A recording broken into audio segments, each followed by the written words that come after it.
Hey makeup friends! Today we're going to be talking about ZARA Beauty. They have recently released their new makeup collection. I have picked up quite a few items from it and I'm going to be testing it out and sharing my thoughts on it with you. Let's get into this.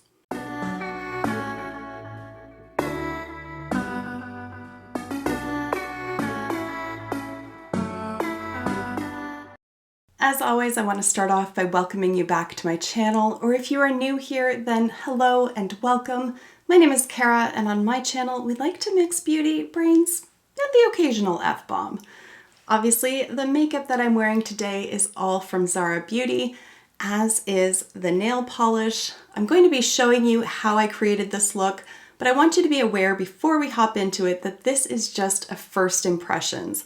I've never played with these items before until sitting down to film this video, so you're getting my initial knee-jerk reaction upon first application. I do intend to flesh out my review down the road, maybe towards the end of this month or into June, but for right now, I just wanted to show you how the items apply. I wanted to play with these items and share my initial thoughts with you. So let's get into it. So first and foremost, I just want you to know that this is a cruelty-free line and there has been no testing on animals. What I haven't been able to figure out is whether or not it's vegan. I haven't seen any claims to it being vegan, nor are there any indications on the packaging itself that these are vegan products.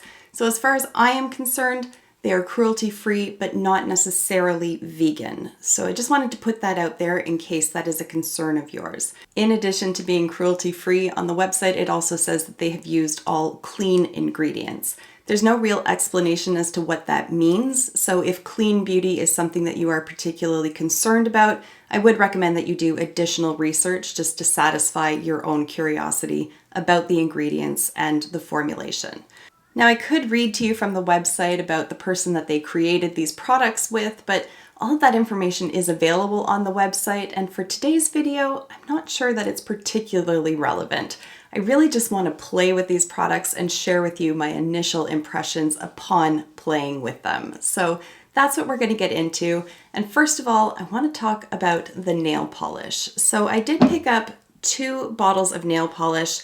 The green is the shade called I Just Called, and then this one over here is Electric Submarine, and that is obviously what I'm wearing on my fingers here.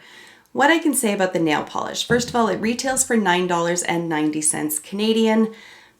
It's really nothing to write home about. I think the most impressive thing about the nail polishes is that there's over 30 shades to choose from, and they range from very basic neutral shades to really bright, fun shades like this turquoise one here.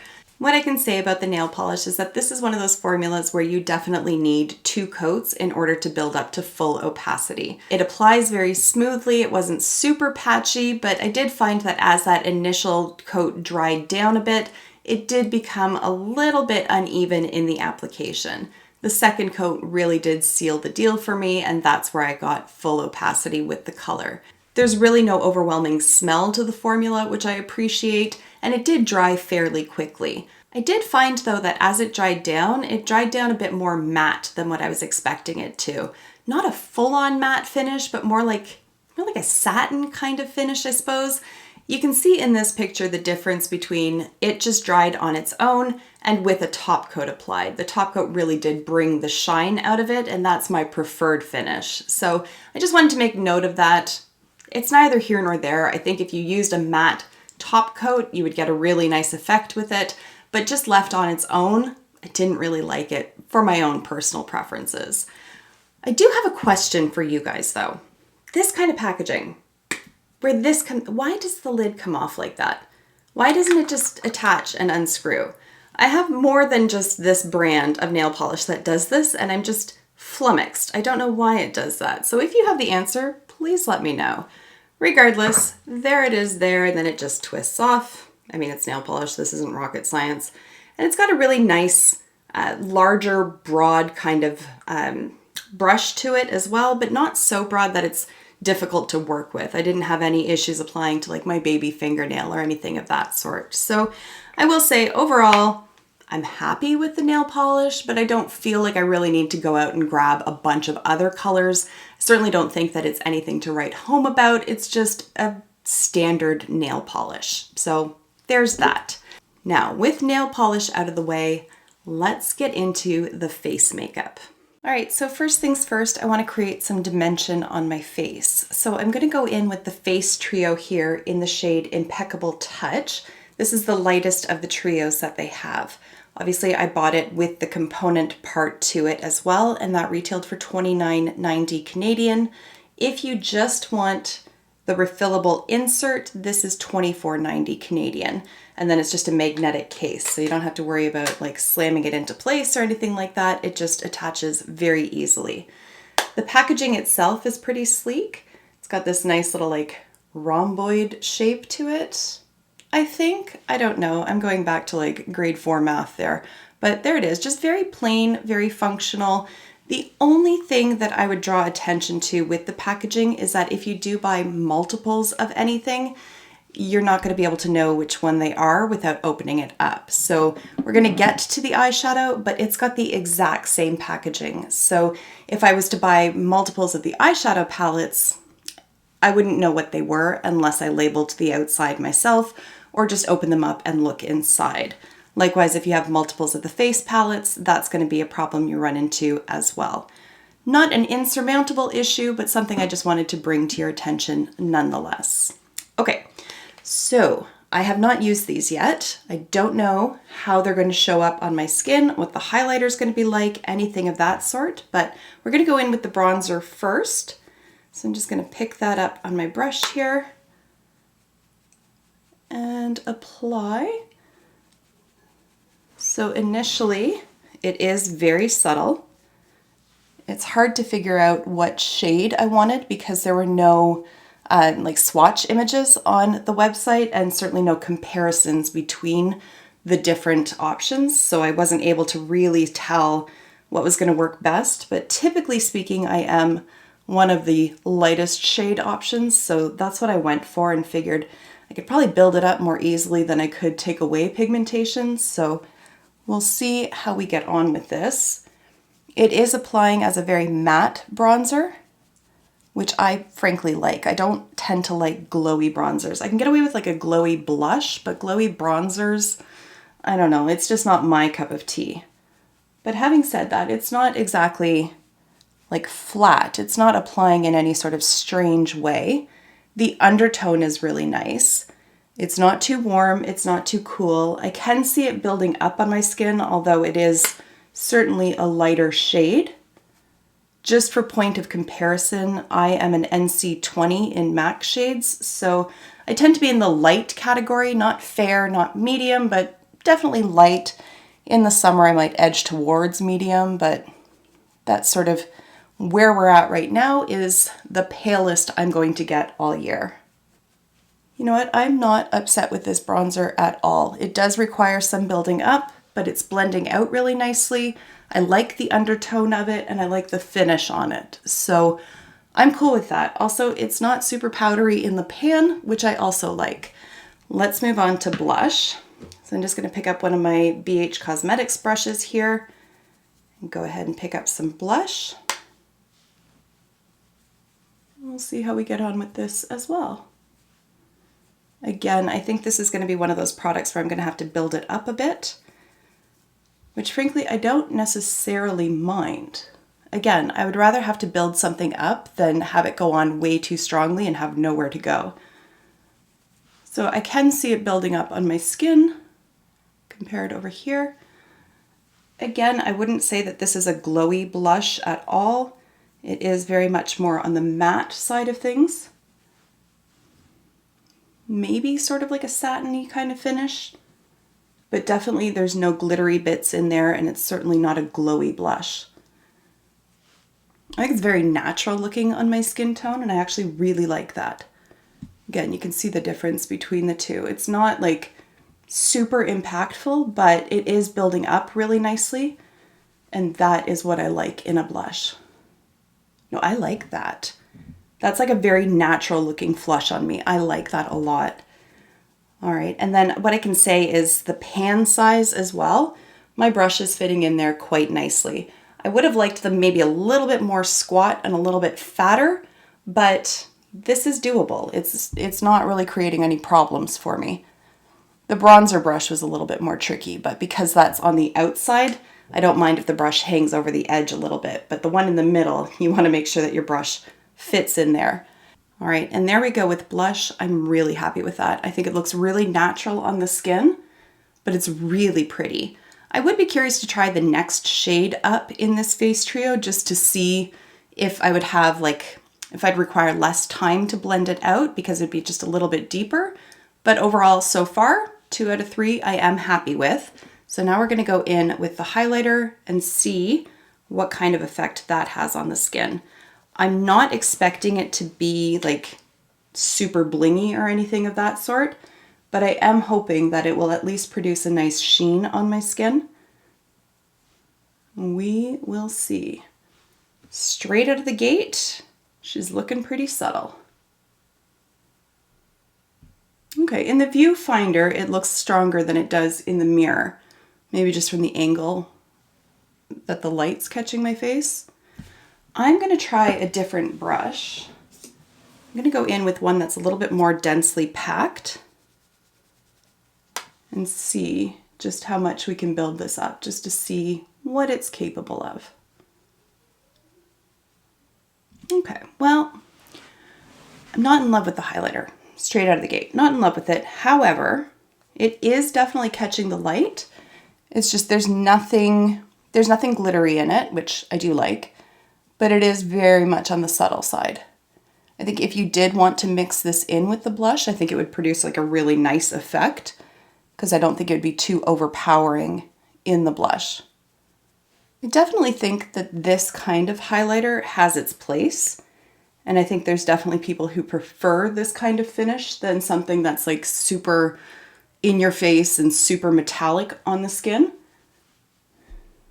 I tend to prefer a little bit more oomph to my highlighter, but at least in the viewfinder, I think it does look really pretty. It does certainly have an impact, but it is definitely on the more subtle side. The powders themselves are really nice to work with. Like I said, they don't kick up a ton of powder in the pan. I don't have anything like shifting around on my face. I really like the bronzer. I really like the blush. And the highlighter, I could see wearing it for like work purposes, but I don't think it's going to become like my go-to favorite highlighter. We'll put it that way. Okay, so we've done that. Let's move on to eyes. So I really did want to get my hands on some of the duos that they have, but they're still not in stock at this point. So what I did is I picked up one of the 6 pans, and depending on how this performs, I may order some of those duos when they do become available. This one is in the shade Earthy Warm, and again, it retails for $29.90. And again, same thing, this is completely refillable, and you can just buy these individually if you want, or you can buy it as a set with the compact as well. Okay, so I have primed my eyes. You may be able to see a little bit of pink going on there already. I used the Sigma eyeshadow primer. This one is in the shade Persuade, which is a little bit pink for my skin tone, but that was the only shade they had available when I ordered. So that's what we've got going on. If anything, I think it's gonna help with these shades because they are on the rosy side. I want to incorporate all of them, but I'm not sure how yet. I haven't decided. So we're gonna do this on the fly. Okay, I think I know what I wanna do. Subject to change, but I think I know what I wanna do. I'm gonna start off with this shade up here, picking that up on a BK Beauty 201 Fluffy Blender brush. This one has a bit of a satin kind of finish to it, but regardless, I'm gonna stick it up in this area here because I do want to have a bit more of a warm kind of look going on.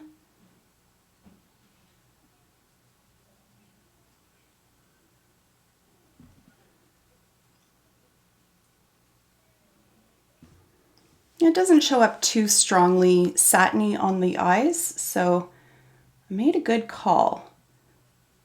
It was a bit of a guess based on how the highlighter showed up. I thought that's how the satin shadow might. It turns out I was correct. That is blending very nicely. I will say it is kicking up a fair amount in the pan, But when I tap off the excess, there is still pigment sticking onto the bristles of the brush, so it doesn't really bother me, but I just wanted to bring that to your attention. I think the pigment payoff is definitely there. This is obviously a lighter shade, but it's applying really nicely and it's blending out really well. There's nothing that's not moving where it needs to be. I'm not seeing any patchiness developing. Overall, I think it's blending out really nicely. Okay, now I'm going to go in with this matte plummy kind of shade here, and I'm going to use the BK Beauty 202 brush, which is a nice tapered blending brush. And I'm going to put that into the crease. We're going to go a little bit more dark and dramatic than I usually do, but it's because I want to test out this sparkly dark purple. Okay, so again, this one does kick up quite a bit in the pan as well, but again, I tap it off and it is still sticking onto the bristles. Let's see how she does.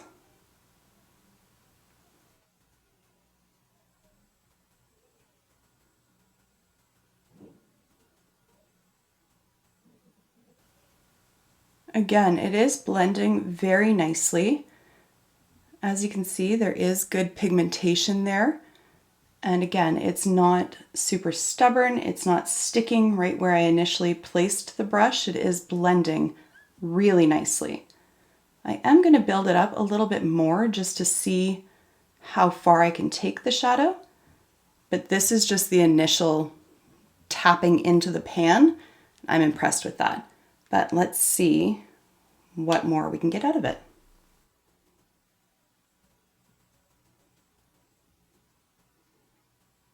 There it is. I'm happy with that.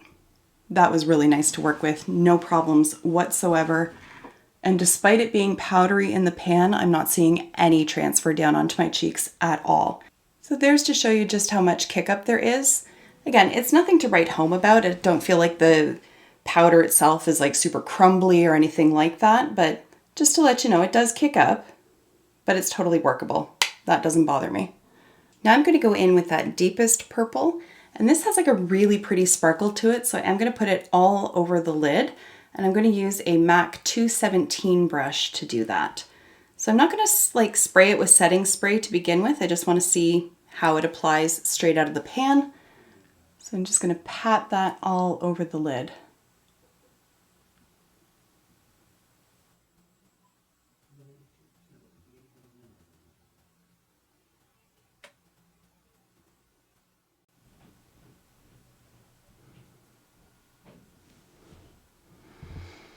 These are my kind of shades. That's so pretty. Again, blends, no problem whatsoever, no transfer down onto my cheeks, nothing of that sort. There is just a little hint of sparkle in there, which I think is really pretty. And honestly, I don't think that using setting spray is going to kick it up any. I'll try it, but I don't think it's going to be necessary with this. All right, let's see what that does, if anything.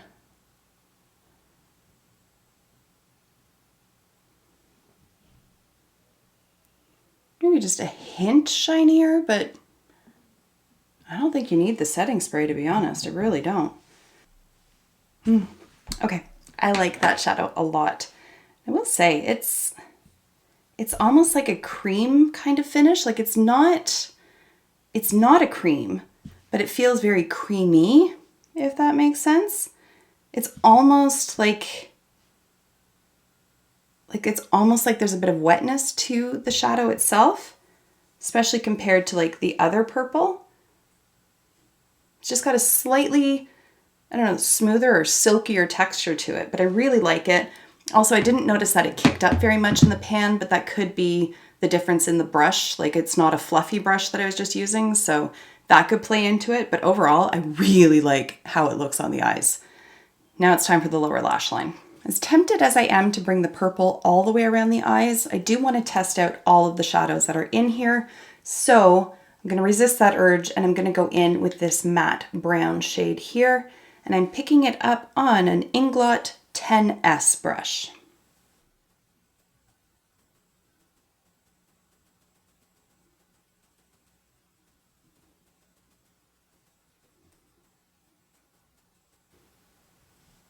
what can I say? It blends just as well as those other shades do.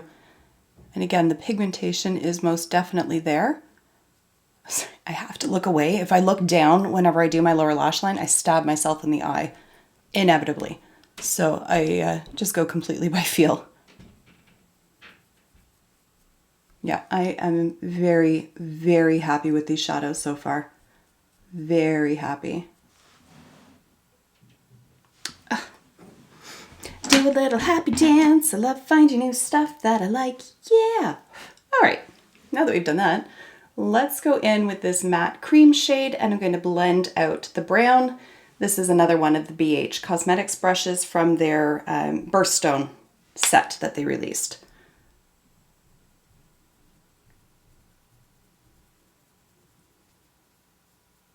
I don't really expect to be wowed by this cream shade because it's basically the color of my skin.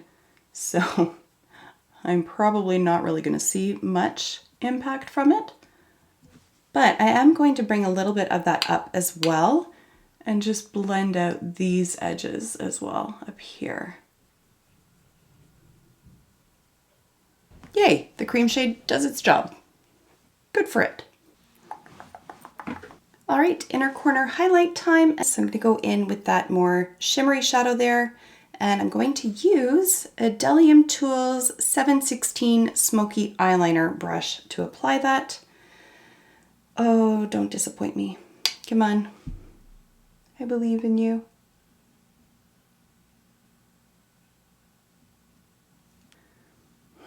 She's pretty. I like it. It's not super sparkly, but it catches the light nicely. I like that it has like a hint of pink in it because it really complements the purple tones. I think that's super pretty. I'm so happy with this little palette. I'm so happy. That opens the floodgate though, because now I want more of them. I definitely want some of those trios. Or duos. There are some really fun looking duos. Yay. Oh, I'm so happy with this. I'm so happy. All right, so we've had success with the eyeshadow. I'm gonna finish up my eyes off camera and then we're gonna come back and play with some lip products as well. Be right back. All right, so now it is time for lips. There are 4 different types of lipsticks available in this collection. One of them is a stiletto lipstick, so one of those long, skinny lipsticks, sort of like the hourglass ones. I didn't pick any of those up simply because I don't like storing that kind of product, but if you are interested, they are $15.90 each, Canadian, or if you just buy the refillable portion of it, it's $9.90. Now, I did buy 3 of the different bullet formulas. So they have a matte formula, a satin formula, as well as a tinted lip balm. So I did buy 1 shade from each of those. The components all look the same for those. So you're getting a magnetic case. It is on a bit of a slant, which at first I was a little concerned that it wasn't going to fit in my holder properly, but I don't have any issues with that at all. Again, very plain packaging. There is no indication of what the shade is or anything of that sort. So if you do buy multiples of these lipsticks, you might run into some issue. However, what I would suggest is if you do buy the lipsticks in the case and plan to keep it in the case, the lipstick itself comes with a little color sticker on the bottom. You can always peel that off and just apply it to the bottom of this. I haven't gone to that step because I only bought 1 of the actual holders. I wanted to see how it came. I wanted to see if this was easy to remove from in here and how they are interchangeable, all of that kind of thing. And also, frankly, I wanted to save myself a little bit of money. So if you buy it with the packaging, regardless of the finish, it's $19.90 each. Or if you just buy this little piece here, it is $11.90. So I managed to save myself $16 just by buying 2 of these and only 1 of these. So that's what I opted for. So like I said, it is a magnetic case, a very strong closure, which I absolutely love. You can throw this in your purse and know that it's not going to come flying open. And then when you go to just put the lipstick in, it's actually very, very easy. So in the bottom, you can see there's just like a little base. And then the bottom of the lipstick just lines up with it. And then you hear the click and you know that it's in there. And then this just pulls off and now you've got your lipstick. So why don't we just start with this one since it's already in. This is the tinted lip balm in the shade Say Cheers. I have not tried this one on yet. The only one that I have applied is the matte one, so all of this is brand new to me as well. Here it is here. It smells very much like a MAC lipstick, just that little bit of sweetness to it, which I actually really like.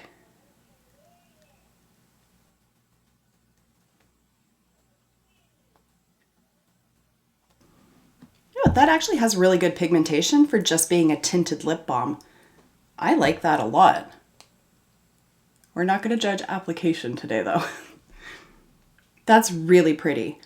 That's like a throw in your purse and just carry it wherever and wear it with whatever.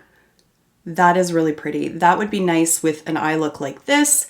That would be nice if you're just wearing like a mascara kind of day or no makeup. It's not so strong that it would look out of place. That's really pretty. The feel on the lips is very much lip balmy. It's very emollient. There's no stickiness to it. It's not slimy at all. It does feel hydrating, like it has that nice slip to it without being slimy feeling. You know what I mean? I like that.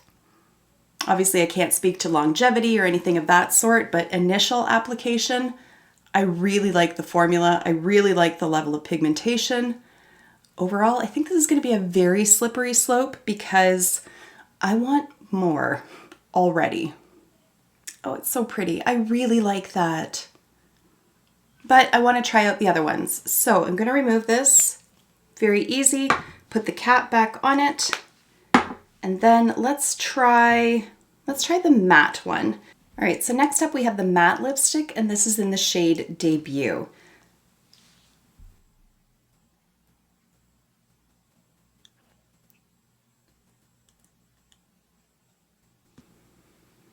This one almost smells like orange peel. A slightly chemically orange peel. Doesn't smell as sweet as the other one. It's not bad, but I prefer the smell of the other one. The formula is very comfortable though. It is clearly a matte lipstick, and yet it still has a bit of like a creamy feel to it on the lips. So it doesn't feel super drying or anything of that sort. I didn't have to tug it across my lips. It's very nice, like it's very comfortable. You almost can hardly feel it at all. There's just a little bit of a slip to it. Would it make sense if I said it kind of feels the way silicone primers feel, but not quite as gross? You know, sometimes those can feel like just a little much. It still has that same sort of like dimethicone sort of feel to it. And yet it's not like gliding around as I rub my lips together. I think it's a really pretty color as well. It's sort of like a burnt apricot, I guess. This is dangerous. I'm going to end up buying all these damn lipsticks. I'm happy with it. I am definitely happy with that. But now let's try the satin lipstick. All right, so the satin lipstick I picked up is the shade Showtime.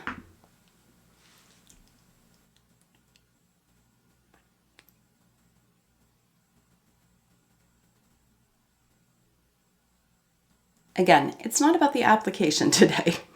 Normally I would use a lip pencil with a shade this dark, but I don't want anything to sort of manipulate the look of the lipstick or the feel of it, so we're going in just with the lipstick. This kind of smells like a hybrid between the two. It leans a little bit more towards the smell of the MAC lipstick, but there's like just an undercurrent of chemical in there.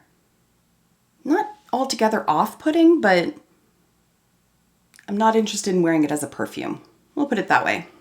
But in terms of the actual application, again, very comfortable lipstick. Obviously, no patchiness to it whatsoever. It feels very much like the tinted lip balm does. Like it has that same sort of hydrating kind of feel to it. I think it's really, really pretty. I love the color, like love this color. Oh, these lipsticks are a winner for me. They're definitely a winner. I'm really happy. I like the packaging. I like the way they feel. I can see myself buying more of these, to be perfectly honest. All right, guys, and there you have it. Those are all of the items in action, and I have to say that I am overall very impressed with ZARA Beauty. I'm very happy with my purchase. But I am going to rank everything from what I'm the least impressed by to what I'm the most impressed by, in case that helps you guys in your own purchasing decisions. So last for me are the nail polishes. I don't dislike them, but I'm not blown away by them. They're just standard everyday nail polishes. What I will say is that ZARA does have an excellent line of colors, so there's probably something for everybody there, and there certainly are some very fun shades available as well.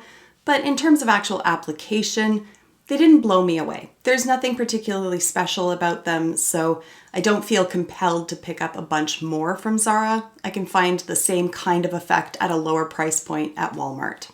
Next up for me then is the face trio. I really like the blush. I really like the bronzer. The highlighter, I would prefer it to have a little bit more impact on the skin.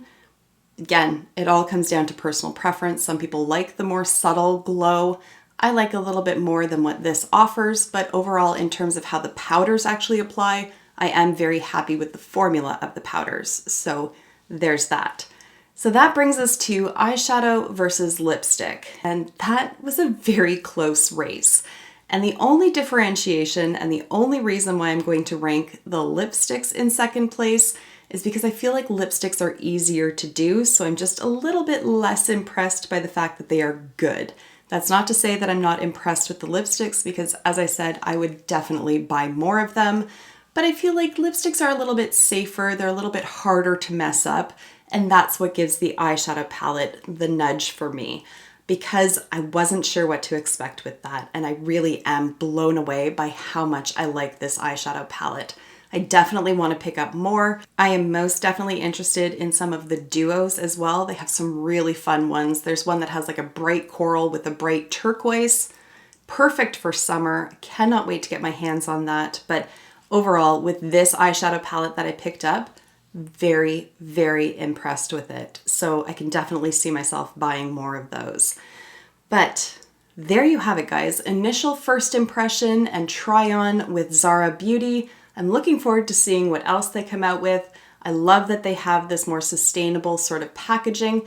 I wouldn't go so far as to say that the whole line is sustainable. It is still coming from a fast fashion brand. However, I do like that they have all of these refillable components so that I didn't have to buy a bunch of lipstick packages. I can just buy the little refillable components. One thing I forgot to mention earlier is that ZARA is in the works to create a recycling program so that you can bring these products back to the store.